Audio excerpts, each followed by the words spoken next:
வணக்கம், என் பெயர் லாவண்யா. நம்ம இதுக்கு முந்தைய பகுதியில் சட்ட இயல் பயில் நெறியங்களை பற்றி பார்த்தோம். இன்றைக்கி அதனுடைய தொடர்ச்சியாக அடுத்த பதிவில் நம்ம பார்க்குறோம். இந்த பதிவில் நம்ம 2 பயில் நெறியங்களை பற்றி பார்க்க போகிறோம். அதில் முதலாவதாக சோஷியாலஜிக்கல் ஸ்கூல் ஆஃப் ஜூரிஸ்ப்ருடன்ஸ், அதாவது சமுதாய முறை பயில் நெறியம் அப்படின்னா என்ன அப்படிங்கிறத பார்க்க போகிறோம். இதுக்கு முன்னாடி நம்ம ஃபிலாசபிக்கல் ஸ்கூல் ஆஃப் ஜூரிஸ்ப்ருடன்ஸ் பார்த்துருக்கோம், ஹிஸ்டாரிக்கல் ஸ்கூல் ஆஃப் ஜூரிஸ்ப்ருடன்ஸ் பார்த்துருக்கோம், அப்புறம் அனாலிட்டிக்கல் ஸ்கூல் ஆஃப் ஜூரிஸ்ப்ருடன்ஸ் பார்த்துருக்கோம். இது எல்லாத்துலேயுமே அவங்க ஒரு விதத்தை பொறுத்து சட்டம் எப்படி வளர்ந்துச்சு அப்படின்னு நமக்கு எடுத்துரைச்சிருக்காங்க. அது முதல்ல அனாலிட்டிக்கல் ஸ்கூல் ஆஃப் ஜூரிஸ்ப்ருடன்ஸில் பார்த்தோன்னா சட்டத்தினுடைய வளர்ச்சி அரசை பொறுத்தும் அரசனுடைய ஆணையை பொறுத்தும் தான் அமையுது அப்படின்ட்டு அதை பற்றி நம்ம சொல்லியிருக்காங்க. அடுத்து ஹிஸ்டாரிக்கல் ஸ்கூல் ஆஃப் ஜூரிஸ்ப்ருடன்ஸில் சட்டம் அப்படிங்கிறது நம்மளுடைய அறநெறிமுறைகளை பொறுத்தும் நம்மளுடைய சட்ட நிறுவனங்கள் இதுக்கு முன்னாடி எப்படி இருந்துச்சுனோ அதனுடைய வளர்ச்சியை பொறுத்தும் தான் சட்டம் வளருது அப்படின்னு நமக்கு எடுத்துரைச்சிருக்காங்க. அடுத்து ஃபிலாசபிக்கல் ஸ்கூல் ஆஃப் ஜூரிஸ்ப்ருடன்ஸ் அப்படிங்கிறது தத்துவத்தை பொறுத்து தான் அமையுது. அதாவது நம்மளுடைய கஸ்டமரி ப்ராக்டிஸ், எத்திக்கல் பிஹேவியர் இதெல்லாம் வச்சு தான் சட்டத்தினுடைய வளர்ச்சியை நம்ம பார்க்குறோம் அப்படின்னு சொல்லி ஃபிலாசபிக்கல் ஸ்கூலில் சொல்லியிருக்காங்க. அதனுடைய தொடர்ச்சியில் சோஷியாலஜிக்கல் ஸ்கூல் ஆஃப் ஜூரிஸ்ப்ருடன்ஸ் அப்படிங்கிறது சமுதாயத்தை பொறுத்து அமையுது அப்படிங்கிறது நம்மளால் பேர்லேருந்தே புரிஞ்சுக்க முடியுது. இதனுடைய பெயர் சமுதாய முறை பயில் நெறியம் இல்லையா? அதனால் சமுதாயம் சட்டத்தை எந்த அளவுக்கு இம்பேக்ட் பண்ணியிருக்கு அப்படிங்கிறது தான் நம்ம பார்க்குறோம். சட்டத்தினுடைய வளர்ச்சியில் சமுதாயத்தினுடைய பங்கீடு எந்த அளவுக்கு இருக்குது அப்படிங்கிறத இந்த பயில் நெறியத்தினுடைய லீகல் ஜூரிஸ் நமக்கு எடுத்து சொல்கிறாங்க. என்ன சொல்கிறாங்க அப்படின்னா, சட்டம் அப்படிங்கிறது எப்படி உருவாகுது அப்படின்னா அது இப்போ இந்த நிலையில் எப்படி இருக்குது, கண்டெம்ப்ரரியாக சமுதாயத்தில் இருக்கக்கூடிய நிறுவனங்கள் எப்படி நமக்கு மாற்றங்களை கொண்டு வருதோ அதை பொறுத்து தான் சட்டத்தினுடைய வளர்ச்சியும் இருக்குது, சட்டமே அப்படி தான் இயங்குது அப்படின்னு சொல்கிறாங்க. அதே மாதிரி சட்டத்தினுடைய தாக்கம் சமுதாயத்திலையும் சமுதாயத்துடைய தாக்கம் சட்டத்திலையும் எப்படி இருக்குது அப்படிங்கிறத மெயினாக அவங்க தெரிஞ்சுக்கணும் அப்படின்னு சொல்கிறாங்க. நம்ம சட்டத்தை பற்றி தெரிஞ்சுக்கணுன்னா இது இன்னொரு முறையாக ஃபங்க்ஷனல் ஸ்கூல் ஆஃப் ஜூரிஸ்ப்ருடன்ஸ் அப்படின்னு சொல்கிறாங்க. அப்படின்னா என்னென்னா இயங்குமுறை பயில் நெறியம், அதாவது ஒரு சட்டம் அப்படிங்கிறது எப்படி இயங்குது தன்னுடைய இயக்கத்தை பொறுத்து தான் நம்ம சட்டம் அப்படின்னு ஒன்று இருக்குது அப்படிங்கிறதே புரிஞ்சுக்க முடியுது. அதனால இதை ஃபங்க்ஷனல் ஸ்கூல் ஆஃப் ஜூரிஸ்ப்ருடன்ஸ் அப்படின்னு சொல்கிறாங்க. சட்டத்தை நம்ம சமுதாயத்தில் தான் பயன்படுத்துகிறோம் இல்லையா? அதனால சமுதாயத்தில் அது எப்படி இயங்குது அப்படிங்கிறது தான் நம்ம சட்டம் அப்படின்னு புரிஞ்சுக்க முடியும் அப்படின்னு சொல்கிறாங்க. அடுத்து இந்த பயில் நெறியத்தை சேர்ந்த லீகல் ஜூரிஸ்ட், அதாவது சட்ட அறிஞர்கள் எல்லாரும் என்ன சொல்கிறாங்கன்னா, இதுக்கு முன்னாடி நம்ம அனாலிட்டிக்கல் ஸ்கூல் ஆஃப் ஜூரிஸ்ப்ருடன்ஸில் பார்த்த லீகல் பாசிட்டிவிசம் அப்படிங்கிற கான்செப்ட், அதாவது ஒரு அரசு ஆணையும் தான் சட்டமாக இருக்குது அப்படிங்கிறதும், இல்லை ஹிஸ்டாரிக்கல் ஸ்கூல் ஆஃப் ஜூரிஸ்ப்ருடன்ஸ், அதாவது முந்தைய பழக்க வழக்கங்கள் அறநெறிகள் அதெல்லாம் தான் சட்டமாக இன்னைக்கு இருக்குது அப்படின்னு சொல்லக்கூடிய அந்த பாஸ்ட் ரிலை பண்ணுற விஷயங்கள் இது எதுவுமே சரியான சட்டமாக இருக்காது அப்படின்னு சொல்லி அவங்க கம்ப்ளீட்டாக அதை நிராகரிச்சிடுறாங்க. அப்போ சோஷியாலஜிக்கல் ஸ்கூல் ஆஃப் ஜூரிஸ்ப்ருடன்ஸ் என்ன சொல்லுது அப்படின்னா, சமுதாயத்தினுடைய தாக்கமும் சட்டத்தினுடைய தாக்கம் சமுதாயத்திலும் இதை பொறுத்து தான் இருக்குது அப்படின்னு சொல்கிறாங்க. அப்படி சொல்லும்போது நம்ம 2 விதமாக அதை புரிஞ்சுக்கிறோம். ஒன்று என்னென்னா sociology of law, sociological school of jurisprudence. Sociology of law அப்படின்னா என்னென்னா சட்டம் அப்படிங்கிறது சமூகவியலாக இருக்குதா அப்படிங்கிறது சோஷியாலஜி ஆஃப் லா. அடுத்து சோஷியாலஜிக்கல் ஸ்கூல் ஆஃப் ஜூரிஸ்ப்ருடன்ஸ் அப்படிங்கிறது என்ன அப்படின்னா சமுதாய முறை பயில் நெறியம். அப்போ சமுதாய முறை பயில் நெறியத்துக்கும் சட்டம் அப்படிங்கிறது சமூகவியலாக இருக்குதா அப்படிங்கிறதையும் அதனோட பேர்லேருந்தே நம்மளால் புரிஞ்சுக்க முடியுது. ரெண்டும் ஒன்று கிடையாது, ரெண்டும் வேறு. சட்டத்தில் சமூகவியல் எந்த அளவுக்கு தாக்கத்தை ஏற்படுத்தியிருக்கு, சமூகவியலில் நம்ம புரிஞ்சுக்கிட்டாதான் சட்டத்தினுடைய மாற்றங்களை நம்மளால் புரிஞ்சுக்க முடியும். சமுதாயத்துக்கு சட்டம் எந்த அளவுக்கு தேவைப்படுது அப்படிங்கிறத நம்மளால் தெரிஞ்சுக்க முடியும். ஆனால் சமுதாய முறை பயில் நெறியம் அப்படிங்கிறது என்ன அப்படின்னா, சமுதாயத்தில் நம்ம பயன்படுத்தக்கூடிய சட்டங்கள் எப்படி மாற்றம் பெறுது, சமுதாயத்தோட மாற்றத்தோடு ஒன்றி சட்டமும் எப்படி மாற்றம் பெறுது அப்படிங்கிறத பார்க்கறது தான் சமுதாய முறை பயில் நெறியம். அதனால் இது ரெண்டுத்துக்குமான பெரிய வித்தியாசத்தை நம்மளால் புரிஞ்சுக்க முடியுது. இந்த பர்டிகுலர் ஸ்கூல் ஆஃப் ஜூரிஸ்ப்ருடன்ஸை எடுத்து சொன்ன சீஃப் எக்ஸ்பொனன்ட்ஸ்லாம் யார் அப்படின்னு சொல்லி பார்த்தோன்னா August Comte, Spencer, Ihering, Ehrlich, Duguit, Roscoe Pound, Oliver Wendell Holmes, Benjamin Cardozo etcetera. So இவங்க எல்லாருமே வந்து இந்த சோஷியாலஜிக்கல் ஸ்கூல் ஆஃப் ஜூரிஸ்ப்ருடன்ஸ் அப்படிங்கிறத நமக்கு விளக்கமாக சொல்கிறாங்க ஒரு முறையில். இப்போ நம்ம இவ்வளோ அறிஞர்களை பற்றி பார்த்தோம். இந்த அறிஞர்கள் வந்து ஒரே விதமாக தான் சோஷியாலஜிக்கல் ஸ்கூல் ஆஃப் ஜூரிஸ்ப்ருடன்ஸை பற்றி சொல்கிறாங்களா அப்படின்னா ஒருத்தவங்களும் ஒரு கான்செப்டாக சொல்கிறாங்க. அப்போ ராஸ்கபவுண்ட் அப்படிங்கிறவர் சோஷியாலஜிக்கல் ஸ்கூல் ஆஃப் ஜூரிஸ்ப்ருடன்ஸை பற்றி சொல்லும்போது அவர் என்ன சொல்கிறாருன்னா, லா அப்படிங்கிறது ஒரு சோஷியல் இன்ஜினியரிங்காக இருக்குது அப்படின்னு சொல்கிறார். சோஷியல் இன்ஜினியரிங்னா என்ன அப்படின்னா சமுதாய பொறியியல். அதாவது நம்ம சோஷியலி கன்ஸ்ட்ரக்டட் சிஸ்டம் இருக்கு இல்லையா, அப்போ அந்த லா தான் வந்து அந்த சோஷியலி கன்ஸ்ட்ரக்டட் சிஸ்டமை நமக்கு ப்ராப்பராக கொடுக்குது அப்படின்னு சொல்லி தியரி ஆஃப் சோஷியல் இன்ஜினியரிங் அப்படின்னு சொல்லி ஒரு கான்செப்டை சொல்கிறாரு. அப்படி அவர் சொல்லும்போது சோஷியாலஜிக்கல் ஸ்கூலுக்குன்னு சில கேரக்டரிஸ்டிக்ஸ் இருக்குது. அந்த கேரக்டரிஸ்டிக்ஸ்லாம் இருந்துச்சுன்னா தான் நம்ம லாவை சோஷியாலஜிக்கல் ஸ்கூல் ஆஃப் ஜூரிஸ்ப்ருடன்ஸை வச்சு புரிஞ்சுக்க முடியும் அப்படின்னு சொல்கிறாரு. அதில் ஃபர்ஸ்ட் அவர் என்ன சொல்கிறாரு அப்படின்னா, it focuses on the functional aspect of law then contents of law. அதாவது நம்ம அனாலிட்டிக்கல் ஸ்கூலில் பார்த்த மாதிரி லானா என்ன, லா நம்ம யாருக்கு அப்ளை பண்ணுறோம், லா யார் கொடுக்குறா அப்படிங்கிறதெல்லாம் தாண்டி லா எப்படி வந்து வழக்கத்துக்கு வருது, அமலுக்கு வந்து நம்மளால் எப்படி பார்க்க முடியுது அப்படிங்கிறது தான் வந்து கேரக்டராக சொல்கிறாரு. அடுத்து law designed based on the needs of the society. அதாவது சட்டம் எப்படி அமைக்கப்பட்டிருக்கு, எப்படி வகைப்படுத்தப்பட்டிருக்கு அப்படின்னா சமுதாயத்தினுடைய தேவையை பொறுத்து தான் சட்டம் வந்து அமைக்கப்பட்டிருக்கு, வகைப்படுத்தப்பட்டிருக்கு. அடுத்து சட்டத்தை நம்ம தனியாக புரிஞ்சுக்க முடியுமா அப்படின்னு கேட்டால் கிடையவே கிடையாது. சட்டம் அப்படிங்கிறது நம்ம பல்வேறு கோணத்திலிருந்தும் பல்வேறு துறைகளின் மூலயமா தான் நம்ம புரிஞ்சுக்க முடியும். இதை நம்ம சட்ட இயலோட அறிமுகத்திலேயே நம்ம பார்த்துருக்கோம்.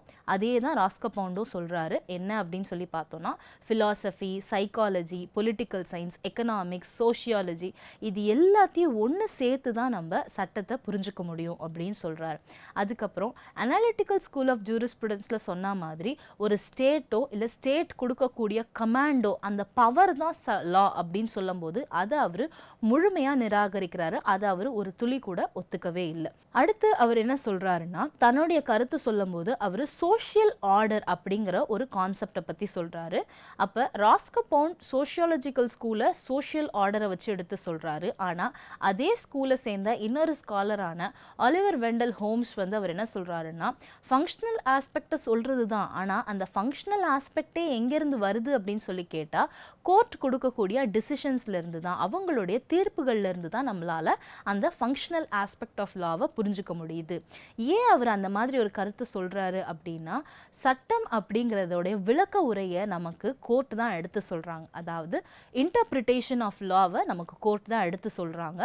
அதனால அவர் வந்து சட்டத்தினுடைய ஃபங்க்ஷனல் ஆஸ்பெக்டை நம்ம ரூலிங்ஸ் ஆஃப் கோர்ட்லேருந்து தான் பார்க்க முடியுது அப்படின்னு சொல்கிறாரு. அடுத்து இந்த சோஷியாலஜிக்கல் ஸ்கூல் ஆஃப் ஜூரிஸ்ப்ருடன்ஸில் பல விதமாக வந்து லா நம்மளை பாதுகாக்குது அப்படின்னு சொல்கிறாங்க. அதில் 3 விதம் என்னென்ன சொல்கிறாங்க அப்படின்னு பார்த்தோன்னா, ஃபர்ஸ்ட் வந்து public interest, second is private interest, thirdly social interest. So public interest அப்படிங்கிறது என்னென்னா, பொதுவாக பொதுமக்களுக்கு எது வந்து முக்கியம் அப்படிங்கிறத சட்டம் தெரிஞ்சு நம்மளை பாதுகாக்குது. அடுத்து ஒரு தனி மனிதருக்கும் எது தேவைப்படுது அப்படிங்கிறத தெரிஞ்சு நமக்கு சட்டம் அதுக்கான பாதுகாப்பையும் கொடுக்குது. கடைசியாக பொதுவான தேவை என்ன இருக்குது அப்படிங்கிறத தெரிஞ்சும் சட்டம் நமக்கு பாதுகாப்பு கொடுக்குது. இந்த 3 விதமாக வந்து சட்டம் நம்மளுடைய தேவைகளை பூர்த்தி செய்யுது அப்படின்னு சொல்கிறாங்க. அடுத்து இந்த சோஷியாலஜிக்கல் ஸ்கூல் ஆஃப் ஜூரிஸ்ப்ருடன்ஸ்லேயே நமக்கு சட்டத்தினுடைய வளர்ச்சியை 4 விதமாக சொல்கிறாங்க. சோஷியாலஜிக்கல் ஸ்கூல் ஆஃப் ஜூரிஸ்ப்ருடன்ஸ் சட்டம் எப்படி வளர்ந்துருக்கு அப்படின்னு சொல்லுதுன்னா, முதல்ல எம்பிரிக்கல் சயின்டிஃபிக் அப்ரோச் டு லா. அதாவது லா அப்படிங்கிறத ஒரு இன்வெஸ்டிகேட்டிவ் மெக்கானிசம் மூலியமாக லா எங்கேருந்து வந்துச்சு, எப்படி வந்துச்சு, அது இப்போ எப்படி இருக்குது அப்படின்னு சொல்லி ஒரு என்கொயரி பேஸ்டாக தெரிஞ்சுக்கும் போது அதை வந்து நம்ம எம்பிரிக்கல் சயின்டிஃபிக் அப்ரோச், அதாவது சயின்ஸில் எப்படி நம்ம ஸ்டெப் பை ஸ்டெப்பாக எக்ஸ்பெரிமெண்டல் பேசிஸில் போவோமோ அதே மாதிரி தான் வந்து இது ஃபஸ்ட்டு அப்ரோச்சையும் சொல்கிறாங்க. அடுத்து அதனுடைய டெவலப்மெண்ட் சோஷியாலஜியில் வேறு என்ன சேஞ்ச் வந்திருக்கு லாவில் அப்படின்னா, டார்வினியன் எவல்யூஷனரி தியரி. டார்வினுடைய அந்த எவல்யூஷனரி தியரியை வந்து அதனோட இம்பேக்ட் வந்து சோஷியாலஜியில் இருக்குது அப்படின்னு சொல்லி அதையும் வந்து சொல்கிறாங்க. மூணாவதா சைக்கலாஜிக்கல் தியரிஸ் இம்பேக்ட், அதாவது நம்ம சமுதாயம்னு சொல்லும்போது சமுதாயத்தினுடைய எண்ண ஓட்டங்கள் மன ஓட்டங்கள் எப்படி இருக்குது, அதில் இருக்கக்கூடிய தனி மனிதர்களுடைய மன ஓட்டங்கள் எப்படி இருக்குது அப்படிங்கிறதும் வந்து ஒரு முக்கியமான பங்கு வகிக்குது இந்த சமுதாய முறை பயில் நெறியத்தை நம்ம புரிஞ்சுக்க. கடைசியாக என்ன சொல்கிறாங்கன்னா, இது எல்லாத்தினுடைய யூனிஃபைடு ஸ்டேஜ் தான் வந்து லாவினுடைய டெவலப்டு ஸ்டேஜாக இருக்கும். இது எல்லாத்தையும் சேர்ந்த மாதிரி தான் நம்ம சட்டத்தை புரிஞ்சுக்க முடியும். முதல்ல அது அப்படி சட்டம்னா என்ன, அதுக்கப்புறம் டார்வினியன் எவல்யூஷனரி தியரி வந்து சட்டத்தை எப்படி இம்பேக்ட் பண்ணியிருக்கு, அடுத்து சைக்கலாஜிக்கல் தியரிஸோட இம்பேக்ட் என்ன, ஃபைனலாக யூனிஃபிகேஷன் ஸ்டேஜ், அது எல்லாத்தையும் ஒன்று சேர்த்து நம்ம லாவை எப்படி புரிஞ்சுக்கிறோம் அப்படிங்கிறது தான் வந்து 4 டெவலப்மெண்டல் ஸ்டேஜஸ் ஆஃப் சோஷியாலஜிக்கல் ஸ்கூலாக வந்து சொல்கிறாங்க. மற்ற ஜூரிஸ்ட் சோஷியாலஜிக்கல் ஸ்கூலில் என்ன சொல்கிறாங்க அப்படின்னா, மாண்டெஸ்கியூ தன்னுடைய ஸ்பிரிட் ஆஃப் லா, நம்ம மாண்டெஸ்கியூவை இதுக்கு முன்னாடியே ஹிஸ்டாரிக்கல் ஸ்கூலில் பார்த்துருக்கோம். அவர் ஹிஸ்டாரிக்கல் ஸ்கூலை தான் ப்ரப்போன் பண்ணியிருக்காரு. ஆனால் சோஷியாலஜிக்கல் ஸ்கூல்னு ஒரு ஸ்கூல் ஆரம்பிக்கிறதுக்கு, ஒரு பயில் நெறியத்தை நம்ம புரிஞ்சுக்கிறதுக்கு அவர் வித்துட்ருக்காரு. அவர் தொடக்கமாக வந்து அதை பற்றி சொல்லியிருக்காரு. அப்படி அவர் சொல்லும்போது அவர் என்ன சொல்கிறாருன்னா, அவர் சொன்ன எந்த வார்த்தை சோஷியாலஜிக்கல் ஸ்கூலுன்னு ஒன்று தொடங்கிறதுக்கு முக்கியமாக இருந்துச்சு அப்படின்னா, தன்னுடைய புத்தகமான ஸ்பிரிட் ஆஃப் லா. இந்த ஸ்பிரிட் ஆஃப் லாவில் அவர் முதல்ல என்ன சொல்கிறாருன்னா, to identify the influence of social conditions on law and legal institution.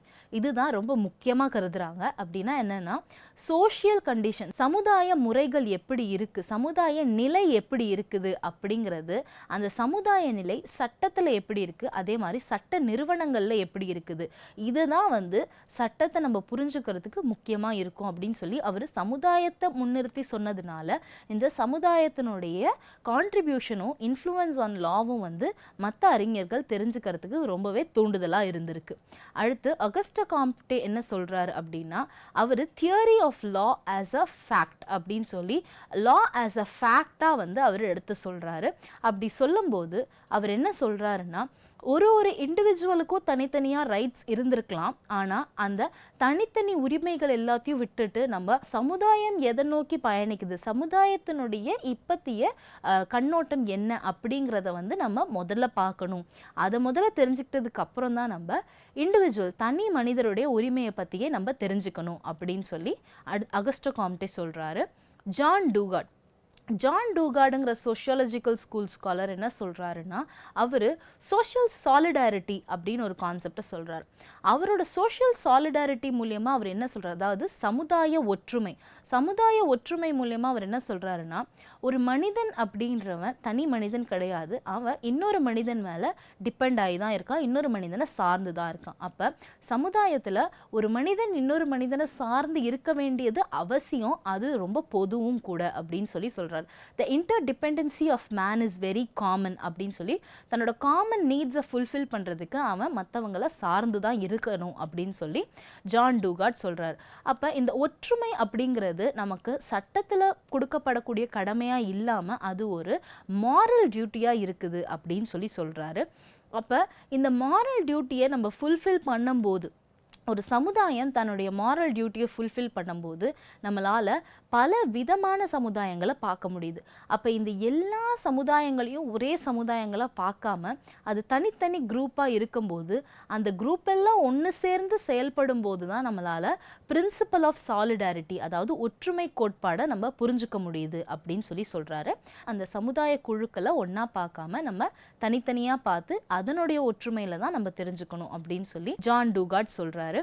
அடுத்து இவர் தியரி ஆஃப் ஜஸ்டிஸை பற்றி சொல்லும்போது, ஜஸ்டிஸ் அப்படிங்கிறது ஒரு சோஷியல் நீட்ஸ் அண்ட் ஆப்ளிகேஷன்ஸை ஃபுல்ஃபில் பண்ணுறதுக்காக இருக்கிற ஒரு விஷயம் அப்படின்னு சொல்லி சொல்கிறார். அடுத்து எரிங் என்ன சொல்கிறாருன்னா, சோஷியாலஜிக்கல் ஸ்கூல் ஆஃப் ஜூரிஸ்ப்ருடன்ஸை பற்றி மக்கள் தங்களுடைய சமுதாய செயல்பாடுகளில் எப்படியெல்லாம் வந்து ஒரு கண்ட்ரோல் இருக்குது, அந்த கண்ட்ரோல் எப்படி ஒரு அரசு செயல்படுத்துது அப்படின்னு சொல்லி பார்த்தோன்னா, அரசோ இல்லை ஒரு சட்ட நிறுவனமோ மக்களுடைய சமுதாய செயல்கள் மேலே எப்படி ஒரு கண்ட்ரோலை எஸ்டாப்ளிஷ் பண்ணுது அப்படின்னா, ஒரு ரிவார்ட் மூலியமாவோ இல்லை ஒரு கட்டாயம், ஒரு கொயர்ஷன் மூலியமாவோ இல்லை ஒரு கடமை மூலியமாவோ இல்லை ஒரு அன்பின் மூலியமாவோ தான் வந்து அதை வெளிப்படுத்துகிறாங்க அப்படின்னு சொல்லி சொல்கிறாங்க.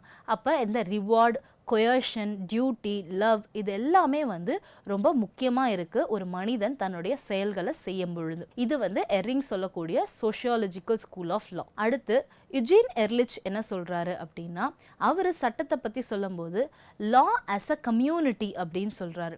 அப்போ லா ஒரு கம்யூனிட்டியாக இருக்கும்போது அது தன்னுடைய சோஷியல் ஃபேக்ட்ஸ் மூலியமாக தான் வந்து லாவை எஸ்டாப்ளிஷ் பண்ணிக்குதே தவிர்த்து ஒரு கமாண்ட் ஆஃப் சாவரன் மூலியமாவோ இல்லை ஒரு பர்டிகுலர் சோர்ஸ் மூலியமாவோ வந்து தன்னுடைய லாவை எஸ்டாப்ளிஷ் பண்ணிக்கல அப்படின்னு சொல்லிட்டு யுஜீன் எர்லிச் வந்து சொல்கிறாரு.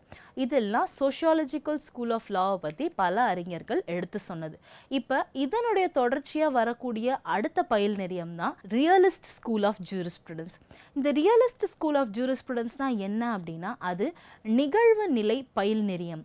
இந்த நிகழ்வு நிலை பயில் நெறியம் அப்படிங்கிறது ஏன் நான் சோஷியாலஜியோட தொடர்ச்சி அப்படின்னு சொன்னேன்னா, இதனுடைய அறிஞர்களை பார்த்தோம் அப்படின்னா, இந்த அறிஞர்களை நம்ம இதுக்கு முன்னாடியே பார்த்துருப்போம். American jurist Holmes, Gray, Cardozo, Frank இது எல்லாமே நான் வந்து சோஷியாலஜிக்கல் ஸ்கூல் ஆஃப் ஜூரிஸ்ப்ருடன்ஸ் சொல்லும் போதே நம்ம சொல்லியிருந்தோம். ஆனால் இவங்க வந்து தனியாக ரியலிஸ்ட் ஸ்கூல் ஆஃப் ஜூரிஸ்ப்ருடன்ஸ்னு ஏன் சொல்கிறாங்க அப்படின்னா, என்னதான் இவங்க சமுதாயத்தை பொறுத்து தான் சட்டம் அமையுது அப்படின்னு சொன்னால் கூட அவங்க நிகழ்வு நிலையை பற்றி பேசுகிறாங்க.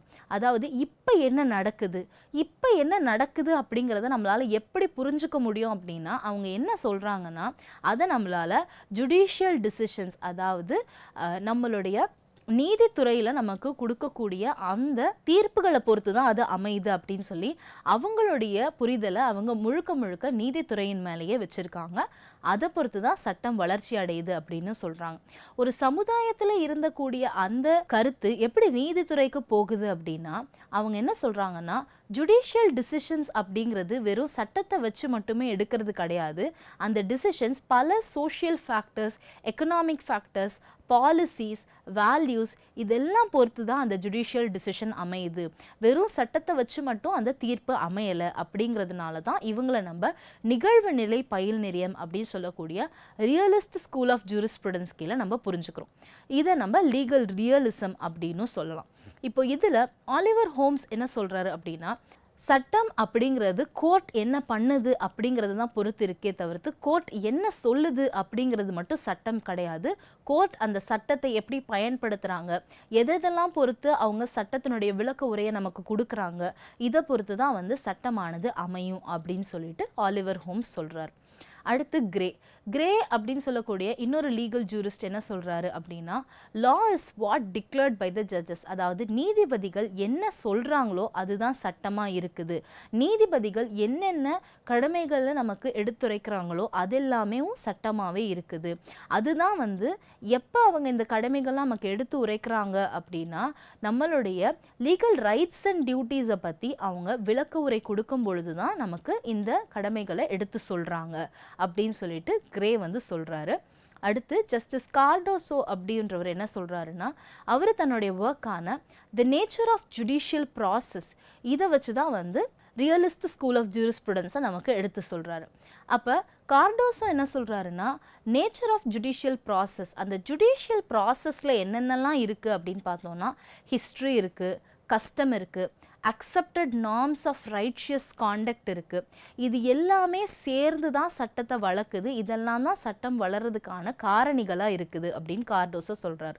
அதாவது வரலாறும் நம்மளோட அறநெறிகளும் நம்ம ஒத்துக்கிட்ட நெறிமுறைகளும் தான் வந்து சட்டம் வளர்கிறதுக்கு காரணமாக இருக்குது அப்படின்னு சொல்லி சொல்கிறார். அடுத்து ஃப்ராங்க் வந்து தன்னுடைய புத்தகமான லா அண்ட் மாடர்ன் மைண்ட்ஸ் அப்படிங்கிறதுல ஒரு நீதிபதி தன்னுடைய நீதியை கொடுக்கும்போது அவர் தன்னுடைய மனநிலை எப்படி இருக்குது, இண்டிவிஜுவல் டிசிஷனை ஒரு நீதிபதியினுடைய இண்டிவிஜுவல் டிசிஷனை பொறுத்து தான் சட்டம் அமையுது அப்படின்னு சொல்லி ஃப்ராங்க் சொல்கிறார். இந்த ஸ்கூலை பற்றி இவங்க எல்லாரும் சொன்னவங்கலாம் அமெரிக்கன் ஜூரிஸ்டாக இருக்கிறாங்க. இப்போ இதே லீகல் ரியலிசம் பற்றி ஸ்காண்டினேவியன் ஜூரிஸ்ட் என்ன சொல்கிறாங்க அப்படின்னு சொல்லி பார்த்தோன்னா, ஸ்காண்டினேவியன் ரியலிசம், அதாவது ஸ்காண்டினேவியன் லீகல் ரியலிசம் அப்படிங்கிறது அமெரிக்கன் ரியலிசமை கம்பேர் பண்ணும்போது ரொம்பவே டிஃப்ரெண்ட்டாக தான் இருக்குது. அமெரிக்கன் ரியலிசம் முழுக்க ஜட்ஜஸோடைய பிஹேவியர், அவங்க எப்படி வந்து சட்டத்தை கையாளுறாங்க அப்படிங்கிறத பொறுத்தே தான் அமையுது. ஆனால் ஸ்காண்டினேவியன் ரியலிசம்ங்கிறது அப்படி இல்லாமல் சட்டத்தை கையாளும் போது அவங்க எப்படி அந்த பிரச்சனையை சரி செய்கிறாங்க அப்படிங்கிறத பொறுத்து தான் இருக்குது. இதனுடைய பயனியர்ஸ்லாம் யார் அப்படின்னு சொல்லி பார்த்தோன்னா, ப்ரொஃபஸர் ஹெகர்ஸ்டாம், ஆலிவர் க்ரோனா, ஆல்ஃப்ரோஸ் எக்ஸெட்ரா. ஸோ இவங்கெல்லாம் வந்து இந்த ஸ்காண்டினேவியன் லீகல் ரியலிசமை பற்றி எடுத்து சொன்னவங்க. ஹேகர்ஸ்டாம் அவர் என்ன சொல்கிறாரு அப்படின்னா, நம்ம ரைட், டியூட்டி, நம்மளோட கடமை, உரிமை இதை பற்றியே நம்ம சொல்லிட்டு இருக்கோம். ஆனால் இதெல்லாம் தாண்டி வந்து சட்டம் இதை விட மேன்மையாக இருக்குது. சட்டம் அப்படிங்கிறது எந்த அளவுக்கு அது ஃபங்க்ஷனலாக இன்னைக்கு சொசைட்டியில் இருக்குது, எந்த அளவுக்கு அதை முழுசாக நம்ம பயன்படுத்தி பார்க்க முடியுது அப்படிங்கிறத பொறுத்து the actual functioning of law in the present day society அதுதான் வந்து லாவினுடைய டெவலப்மெண்ட்டாக இருக்கும் அப்படின்னு சொல்லி ஹேகர்ஸ்டாம் சொல்கிறார். அடுத்து ஆலிவர் க்ரோனா என்ன சொல்கிறாரு அப்படின்னு பார்த்தோன்னா, இவர் தன்னுடைய புரிதலை பற்றி சொல்லும்போது லா is nothing but a social fact, அதாவது ஒரு சமுதாயத்தில் இருக்கக்கூடிய நிலை என்ன அப்படிங்கிறத எடுத்து சொல்கிறது தான் லாவாக இருக்குமே தவிர்த்து அதனுடைய எப்படி அதை நம்ம வந்து பயன்படுத்துகிறோம், எப்படி அது மக்கள் மேலே அமலுக்கு வருது அப்படிங்கிறதெல்லாம் வந்து லாவாக நம்ம சொல்ல முடியாது. இன்னொன்று, மக்களுக்கு மேலே எப்படி அமலுக்கு வருது அப்படின்னு சொல்கிறது அது சட்டத்தினுடைய கட்டாயத்தினால வரலை, ஆனால் அது மக்கள் அதுக்கு அபைட் பண்ணி நடக்கணும், அதை ஒபே பண்ணி நடக்கணும் அப்படின்னு அவங்களுக்குள்ள இருக்கக்கூடிய ஒரு சைக்கலாஜிக்கல் ப்ரெஷர்னால தான் மக்கள் அந்த சட்டத்தையே ஒத்துக்கிறாங்க அப்படின்னு சொல்லி ஆலிவர் க்ரோனா வந்து சொல்றாரு. அடுத்து லன்ஸ்டெட் என்ன சொல்றாரு அப்படின்னா, லா அப்படிங்கிறது சோஷியல் வெல்ஃபேரை பொறுத்து, சமுதாய நலன்களை பொறுத்து தான் அமையுது அப்படின்னு சொல்லி லன்ஸ்டெட் சொல்றாரு. இது எல்லாமே ஸ்காண்டினேவியன் லீகல் ரியலிசம். இப்போ இதில் கிரிட்டிசிசம் என்ன சொல்கிறாங்க அப்படின்னு சொல்லி பார்க்கும்போது, இந்த ரியலிஸ்ட் ஸ்கூலையே வந்து எப்படி வந்து கிரிட்டிசைஸ் பண்ணுறாங்க அப்படின்னு சொல்லி பார்த்தோம்னா, ஃபர்ஸ்ட்டு இவங்க எல்லாருமே வந்து ஜட்ஜஸ்னுடைய பர்செப்ஷன், அதாவது ஒரு நீதிபதி எப்படி வந்து ஒரு சட்டத்தை பார்க்குறாரு, அவர் அந்த சட்டத்தை எப்படி புரிஞ்சுக்கிறாரு, ஒரு ஜுடிஷியல் டிசிஷன் ஆனது எப்படி எடுக்கப்படுது, ஒரு தீர்ப்பானது எப்படி வழங்கப்படுது அப்படிங்கிறது எல்லாத்தையும் பேஸ் பண்ணி தான் இருக்கே தவிர்த்து, ஆனால் இதையும் தாண்டி சட்டத்தினுடைய மூலாதாரம் அப்படிங்கிறது இன்னும் பல வகையில் இருக்குது. ஆனால் அது எதையுமே கருத்தில் கொள்ளாமல் சட்டத்தினுடைய கோட்பாடுகளாகட்டும், இயற்றப்பட்ட சட்டங்களாகட்டும், அறநெறிமுறைகளாகட்டும், இது எதையுமே கருத்தில் எடுத்துக்காம முழுக்க முழுக்க நம்ம ஜுடிஷியல் டிசிஷன் அண்ட் ஜட்ஜஸ்னுடைய பர்செப்ஷனை பொறுத்தே வந்து சட்டத்தை புரிஞ்சுக்க நினைக்கும் போது அந்த இடத்துல கண்டிப்பாக சந்தேகங்கள் எழறதுக்கு நிறைய வாய்ப்பு இருக்குது. ஒரு தனி மனித நீதிபதியினுடைய கருத்துக்களை மட்டும் நம்ம புரிஞ்சுக்கிட்டோம் அப்படின்னா புரிதலாக இருக்குமே தவிர்த்து அதை தாண்டி சட்டத்தை நம்ம முழுமையாக புரிஞ்சுக்கவே முடியாது. இன்னொரு விஷயம், அதை கிரிட்டிசைஸ் பண்ணும்போது என்ன சொல்கிறாங்க அப்படின்னா, ஒரு நீதிபதியினுடைய முக்கிய செயல்பாடே என்னவா இருக்கணும் அப்படின்னா சட்டத்தை பற்றின விளக்க உரையை கொடுக்கறதா தான் இருக்கணுமே தவிர்த்து சட்டமே இயற்றக்கூடிய அந்த ஒரு கடமையை வந்து நம்ம முழுக்க முழுக்க நீதித்துறை கிட்ட கொடுக்க முடியாது. சட்டத்தை பற்றின விளக்க உரை தான் அவங்க நம்ம மெயினாக கொடுக்கணும். இப்போ நம்ம ஜட்ஜஸ்னுடைய டிசிஷனையே டிபெண்ட் பண்ணி பார்க்கும்போது அந்த இடத்துல விளக்க உரை அப்படிங்கிறது மிஸ் ஆகுது அப்படின்னு தான் பலரும் வந்து கிரிட்டிசைஸ் பண்ணுறாங்க. அடுத்து ஜட்ஜ்மேட் லாவை மட்டுமே முழுசாக கான்சென்ட்ரேட் பண்ணாமல் அதர் சோர்சஸ் ஆஃப் லாவையும் ஃபோக்கஸ் பண்ணணும் அப்படின்னு சொல்கிறாங்க. இன்னொன்று, த பர்சனாலிட்டி ஆஃப் ஜூரிஸ்ட், ஒரு ஹியூமன் ஃபேக்டரை மட்டுமே வந்து அதிகமாக ரிலே பண்ணுறதுனால அந்த இடத்துலையும் சட்டத்தை நம்மளால முழுசாக புரிஞ்சுக்க முடியாது அப்படின்னு சொல்லி பல இடங்களில் பல சட்ட அறிஞர்கள் இந்த ரியலிஸ்ட் ஸ்கூல் ஆஃப் ஜூரிஸ்ப்ருடன்ஸை பற்றி நமக்கு கிரிட்டிசைஸ் பண்ணி சொல்லியிருக்காங்க. இந்த பதிவில் நம்ம சோஷியாலஜிக்கல் ஸ்கூல் ஆஃப் ஜூரிஸ்ப்ருடன்ஸை பற்றியும் ரியலிஸ்ட் ஸ்கூல் ஆஃப் ஜூரிஸ்ப்ருடன்ஸை பற்றியும் நம்ம டிஸ்கஸ் பண்ணோம். இதுக்கு முன்ன பதிவில் நம்ம analytical school of jurisprudence, historical and philosophical school of ஜூரிஸ்ப்ருடன்ஸை பற்றி நம்ம டிஸ்கஸ் பண்ணியிருந்தோம். இந்த எல்லா பயில் நெறியங்களுமே நமக்கு சட்டம் எப்படி வளர்ச்சி பெறுது, சட்டம் அப்படிங்கிறது எப்படி உருவாயிருக்கு, எப்படி வளர்ச்சி பெற்றிருக்கு, எப்படி நம்ம அதை புரிஞ்சுக்கணும், இதை பற்றி தான் இவங்க எல்லாருமே நமக்கு எடுத்து சொல்லியிருக்காங்க. இதை பற்றி பல சட்ட அறிஞர்களும் நமக்கு விளக்கமாக தெரிவிச்சிருக்காங்க. இப்போ இதை நம்ம நாட்டில் எப்படி பயன்படுத்துகிறோம் அப்படின்னு பார்த்தோம்னா, நம்ம நாட்டில் இதை பயன்படுத்தும் பொழுது இந்த எல்லா பயில் நெறியங்களையுமே வந்து எடுத்து தான் நம்ம பயன்படுத்துகிறோம். இதில் இதை மட்டும்தான் பயன்படுத்துகிறோம் அப்படின்னு சொல்லி எதையுமே நம்ம பொதுவாக சொல்ல முடியாது. இப்போ நம்ம சட்டம் ஒன்று இயற்றுறோம் அப்படின்னா அப்போ சமுதாயத்துக்கு தேவை என்ன இருக்குதுங்கிறத பார்த்து தான் நம்ம சட்டம் இயற்றுறோம். அப்போ அந்த இடத்துல நமக்கு சோஷியாலஜிக்கல் ஸ்கூல் ஆஃப் ஜூரிஸ்ப்ருடன்ஸ் வரதான் செய்யுது. அதே மாதிரி இப்போ ஒரு குற்றத்தை பற்றி நம்ம தெரிஞ்சுக்கணும் அப்படின்னா அப்போ அந்த குற்றத்தை பற்றி நம்ம தெரிஞ்சுக்கும் போது அந்த இடத்துல அந்த சைக்காலஜிக்கல் கேரக்டரை நம்ம பார்க்குறோம். அப்போ சைக்காலஜியும் உள்ள வரதான் செய்யுது. அந்த குற்றம் என்ன அப்படிங்கிறத புரிஞ்சுக்கணும் அப்படின்னா அப்போ அந்த இடத்துல ஃபிலாசபிக்கல் கொஸ்டின்ஸ் அரைஸ் ஆகுது. இப்படி எல்லா ஸ்கூல்ஸ் ஆஃப் ஜூரிஸ்ப்ருடன்ஸோட இம்பேக்ட்டுமே இந்தியன் லீகல் சிஸ்டமில் இருக்குது அப்படிங்கிறது தான் வந்து ஒரு இன்றியமையாத விஷயமா இருக்குது. இதோட நம்ம பயில் நெறியங்களை பற்றின பதிவு முடிவடையுது. நன்றி.